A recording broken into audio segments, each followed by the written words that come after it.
So we have to like really get a body on them and hold that. Paige likes to stand around a lot when she don't have the ball in her hands. So I guess we're going to have to give her the ball every. Geno Auriemma calls them out, calls the team immature, and then there was some criticism. 135 people in attendance. Yeah, you heard me right. 135 people in attendance to watch the number 11 team in the country face Utah State during the Daytona Beach. When she don't have the ball in her hands.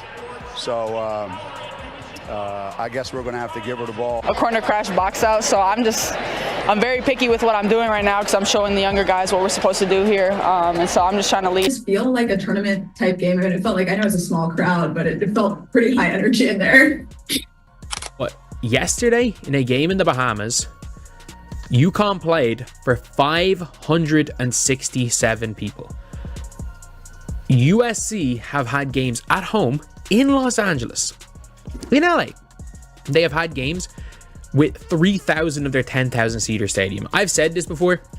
Caitlin Clark can go literally anywhere and she would fill it up. Like if Caitlin, it felt like, I know it's a small crowd, but it felt pretty high energy in there. Yeah, these are the kind of games you get in the NCAA tournament for sure. You know, you're going to have to win these kind of games. Player, and you're a great college player, like Caitlin was. The delusional fan base that follows her disrespected the WNBA players by saying she's going to go in that league and tear it apart. There were actually odds on she's third or fourth in betting odds on being MVP of the WNBA. These people are so disrespectful and so unknowledgeable and so stupid. I want y'all to tell me, what do y'all not like about Caitlin Clark? Is it the media coverage? Do you not like that she complains after foul calls like everybody else? What exactly is the reason why I see so much hate on social media and from WNBA players? All she's doing is bringing more attention to the game, and she's very skilled. Like, whenever I watch Iowa games, her teammates always got an open shot. Please explain. if Caitlin Clark played in the O2 Arena in England, 20,000, people from all over Europe will go to that and sell it out. Juju Watkins plays in Paris. The place is empty. She plays at home, there's 3,000. You go to Paige Bueckers, goes to the Bahamas, 500 people. And get more creative with the ball, you know. I think there's times when, we started the game with her making a great play, you know, on that bounce pass to Ice.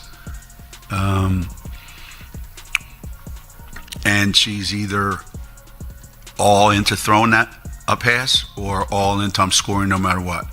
And there's got. And if I may, from again, this person might know more about about women's basketball than any person who's ever lived, and that's Geno Auriemma. Geno Auriemma was on with my pal Dan Patrick a couple months ago when the Fever were struggling. And this was the quote: "This kid's on the wrong team. She's got the wrong skill set to handle the physicality in the league, and she's a rookie. This rookie class isn't even one of the best classes in the last 10 years. She's just not built for the physicality of this league. She's not quick enough to get away from the physicality." End quote. Sydney Verde wants to know, if Caitlin Clark played for Geno, would he let her shoot logo threes? Should I answer that? Go ahead. Hell no. Okay. Like, he didn't even let us dribble. You ain't said, oh, she's playing really well. That ain't what you were saying then. Y'all know who I'm talking to. I ain't gonna call your name, but you know who you were. Caitlin Clark is the real deal. She can actually play at an elite level. Unanimous. Did you catch the recent UConn game against Notre Dame? It marked UConn's first loss of the season, and Geno Auriemma was not happy about it. He's livid, particularly because fans are questioning his team and calling PAIGE BUECKERS, his star player, overrated. Let's take a closer look at what's going on. Geno Auriemma recently became the winningest coach in college basketball history, a monumental achievement. Yet his last national championship win was back in 2016. Lately, he's made headlines for criticizing rising talents like Caitlin Clark. Meanwhile, his own star, PAIGE BUECKERS, isn't playing up to expectations. Are we witnessing the decline of a coaching legend? Is Auriemma unintentionally setting up PAIGE for failure? Or is his critique of players like Clark just bitterness? Let's dig deeper into this story. Think back to 2016. Auriemma was at the pinnacle of success, leading UConn to their 4th consecutive national championship with Breanna Stewart at the helm. The Huskies were a dynasty, unstoppable and unmatched. His coaching legacy seemed untouchable. Over decades, UConn became synonymous with dominance in women's college basketball. 11 national titles, countless conference championships, and a roster full of All-Americans and future WNBA stars like Maya Moore and Nafisa Collier. But since 2016, things have changed. UConn hasn't won another national title. 7 years without a championship might not sound like a crisis for most programs, but for UConn, it feels like an eternity. So, what happened? Has Auriemma lost his touch? His once groundbreaking coaching methods now seem outdated. While other teams adapt to modern strategies, UConn often feels stuck in the past. The results are telling. Losses like the one to Notre Dame have become more frequent, with UConn looking vulnerable in games they used to dominate. One major issue is UConn's heavy reliance on PAIGE BUECKERS. She's undoubtedly talented, but when the team's performance falters, it's clear they lack depth. PAIGE often tries to carry the team alone,